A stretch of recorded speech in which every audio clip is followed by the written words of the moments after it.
сак видео үзүүлж байна. Элон Маскийг өнөөгийн амжилтанд хүргэсэн түүний амьдралын алтан дүрмүүд. Мөрөөдөлтөд хүрэхин төлөө ажиллана гэдэг эхэндээ хэцүү санагддаг. Гэхдээ эцэстээ түүндээ хүрэхин тулд хийсэн бүхэн тань үр дүнгээ өгөх болно. Дэлхийн хамгийн амжилттай яваа хүмүүсийн юу ч хоосноос агуу том зүйлийг хийж чадсан түүхүүд олон хүмүүст урам зориг өгдөг. Компанийг оргуу хоосноос босгоно гэдэг урам зориг өгөх түүх болон туслуулсан хэдхэн нулимснаас илүү ихийг шаардна. Та амжилтанд хүрэх хүсэл зорилготой байх ёстой. Ингээд алдарт Tesla, SpaceX, PayPal зэрэг компаниудыг үүсгэн байгуулсан Elon Musk ийм олон амжилтуудад хүрэхин төлөө мөрдөж ирсэн зарчмуудыг танд хүргэе. 1. Бүтлгүүтлийг давж гарахын тулд итгэмээргүй их ажиллах. Зугаа цэнгэлгүй зөвхөн ажил гэдэг үг Tesla компани захирал Elon Musk-ийн ажлын хэмнэл юм. Хэд хэдэн их усүр Musk-ийн итгэмээргүй ажлын ёс зүй болон хэрхэн тэр бомтны энгийн ажлын өдөр өнгөрдөг талаар дурдсан байдаг. Тэрээр 7 хоногт 80-аас 100 цагийг хэд хэдэн компанийнхаа дунд ажиллаж өнгөрөөдөг байна.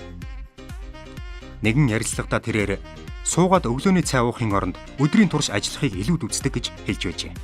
Мэдээж тэрээр Tesla, SpaceX, PayPal болон хэд хэдэн компаниг эзэмшдэг.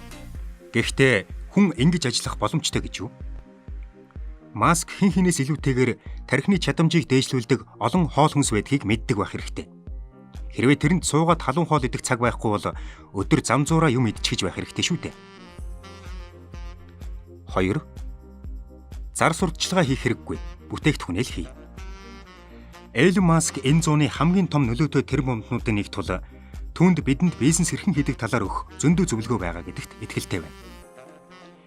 Компани бий болгоход асуудалтай зүйлүүд олон байдаг ч ялангуяа эхний хэдэн сардаа бусад компаниудаас ялгарна гэдэг хэцүү байдаг.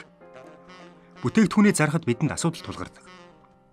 Тэр бомтны зөвлөснөөр бид бүтээгдэхүүнээ зарахдаа маркетингийн ажилд цаг энерги зарцуулахын оронд бүтээгдэхүүнийхээ чанар дээр л анхаарах хэрэгтэй. Бүтээгдэхүүн тань боломжийн ашиг авчрах эсхийг олж мэдэх хэрэгтэй. Гэхдээ бүх компанид тодорхой хэмжээний сурталчилгаа хэрэгтэй л дээ. Ялангуяа дөнгөж эхэлж байгаа стартап бизнесүүдэд сурталчилгаа хэрэгтэй байдаг. 3. Тэр бүх Twitter хэрэглэгчдтэй харьцдаг. Бид бүгд алдартнуудыг өөрсдийн шүтэн бишрэгчдтэй ярилцлагад орж байхдаа эсвэл лайв хийж байхдаа ярихыг харж байсан. Гэхдээ Elon Musk Twitter-ээр харьцахыг шал өөр төвшөнд тавиадсан.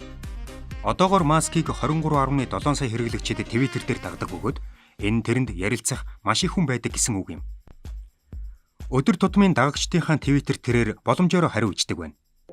Өөрийг биширдэг хүмүүс болон хэрэглэгчдтэйгээ ийм шууд харилцаатай байх нь хүн болгонд өөрийг нь маш чухал юм шиг үдхийг мэдрүүлж чаддаг. Ийхүү Маск хүн болгонд өөрийн супер баатар мэт мэдрэмж төрүүлж чаддаг гэдэгт итгэлтэй байна. Түүний ярилцлагыг сонсоход бидний сэтгэлийг хөдөлгөж чаддаг шүү дээ. 4. Олон ном унш. Elon Musk-ийн оюуны чадвар тоо томшгүй олон уншдагтай холбоотой. Хэдэн ярилцлага өгч байхдаа тэрээр хүүхэд байхдаа номын хорхоотон байсан гэдгээ дурдсан байдаг. Босод хүүхдүүд гадаа найзуудтайгаа тоглож байхад Маск бүхэл бүтэн нэвтэрхий тул уншиж байдаг байсан байна. Түүний хамгийн дуртай ном нь The Hitchhiker's Guide to the Galaxy ном ажээ.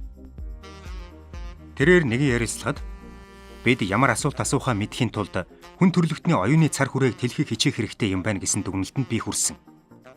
Үнэхээр хүн төрөлхтнийг гэгээрүүлэх оюуны илүү дээд түвшинд аваачихын төлөө зүтгэнэ гэдэг бол хийх ёстой цорын ганц чухал зүйл юм гэж хэлжээ. Энэ нь түүний олон ном уншдагтай холбоотой нь гарцаагүй. 5. Оюуны өмчийн патент ашиглах хэрэггүй. 2014 онд Tesla компани хурал дээр Elon Musk компанийхаа бүх оюуны өмчийн патентаас татгалзах төлөвлөгөөтэй байгаагаа зарлжээ. Тэр бомтон өөрийнх нь нээлтүүдийг сайн сайхны төлөө ашигласан хэнийг ч шүүхэд өгөхгүй гэсэн амлалт өгсөн байна. Тэрээр хуулийн бичиг баримт гэх зүйлс нь хэрэглэгчдэд хамгийн сайныг өгөх гэсэн зорилгод харшлан хэмээн үздэг. 6. Мөнгө олох нь эцсийн зорилго биш. Мөнгө олох нь Маскийн хувьд гол зорилго биш болсон. Тэрээр мөнгөний биш, ирээдүйн талаар бодож өдрийг өнгөрөөдөг байна.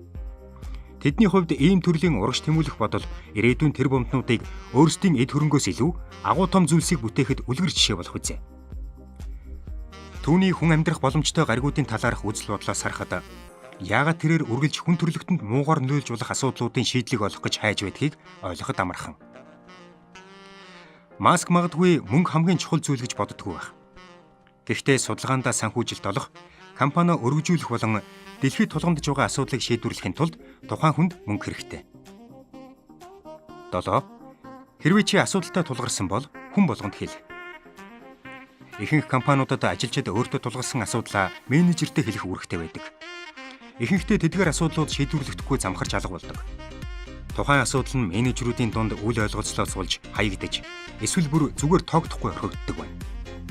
Тиймээс Элон Маск менежерүүдийн үүргийг бүрэн хасч хайсан зарчмаар ажилладаг байна.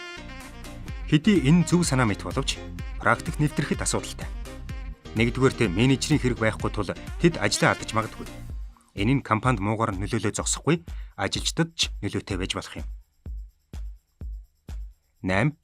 Хурал зөвлөгөөнд цагаа үрээд хэрэггүй. Ямар ч утгагүй зүйлс. Ихэнх ажил олгогчид хурлыг ажилчидтайгаа ойлголцох чухал гүүр гэж үздэг байхад, Элон Маск хурлыг цагийн гарц гэж үздэг байна.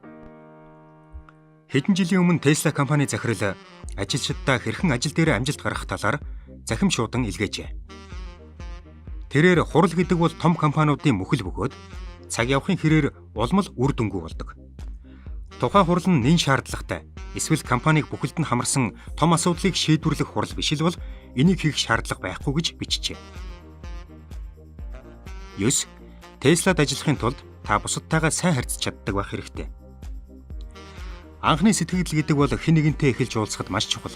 Ялангуяа ажлын ярилцлага дээр илүү чухал байдаг. Бүхэл ажил олгогчид сайн харилцааны чадвартай ажилтныг өндрөөр үнэлдэг. Харилцааны чадвараа сайжруулах нь биднийг хаач очсон амжилтанд хүрэхэд туслана. Хэрвээ та зөв үгтэй, сайн ярианы чадвартай бол Теслад ажлын байртай болох илүү боломжтой гэнэ. Тэрээр өөрийн ажилчдтай бичсэн захимшууд нь та учир утгагүй мэргэжлийн үгээр байнга ярих нь компанийг сайхан харагдуулахгүй. Эцэстээ энэ таны амжилтанд хүрэх боломжийг багасгах болно гэж бичжээ. Ихэнх ажил олгогчид энэ зөвлөгөөтэй санал нийлэх биз. Гэхдээ Маск энэ харилцааны чадварыг бусдаас илүү анхаарч үздэг байна. 10. Юм дүрм журам. Ажил олгогчид шинээр ажилд орох хүмүүсээс олон шалгалт авдаг. Тэдгээрийн нэг нь ажил дээр гарсан тодорхой нөхцөл байдалд тухайн хүн ямар шийдвэр гаргахыг мэдэх гэсэн компани судалгаа байдаг. Бараг үргэлжил та компани дүрмийг даах нь чухал гэж үздэггүй гэж асуудаг. Мэдээж та тэр газар ажилд орохыг хүсч байвал тийм гэсэн хариултыг дугуйлах нь зөв. Харин Элон Маскийн хувьд тэрээр компани дүрмд итгэдэггүй байна. Тэрээр дээд тушаалтнаа дагахын оронд өөрийнхөө бодолд итгэхийг зөвлөдөг. Маск өөрийнхөө зүүн совинд итгэх нь компани дотор хөгжиж амжилтанд хүрэхэд туслана хэмээн итгэдэг. Зарим дүрмийг зөрчих гэж л зохиодог шүү дээ. Танд энэ бичлэг таалагдсан бол лайк дарж, манай Sag Video channel-ыг subscribe хийж, шинэ бичлэгүүдийг цаг алдахгүй хүлээн аваарай.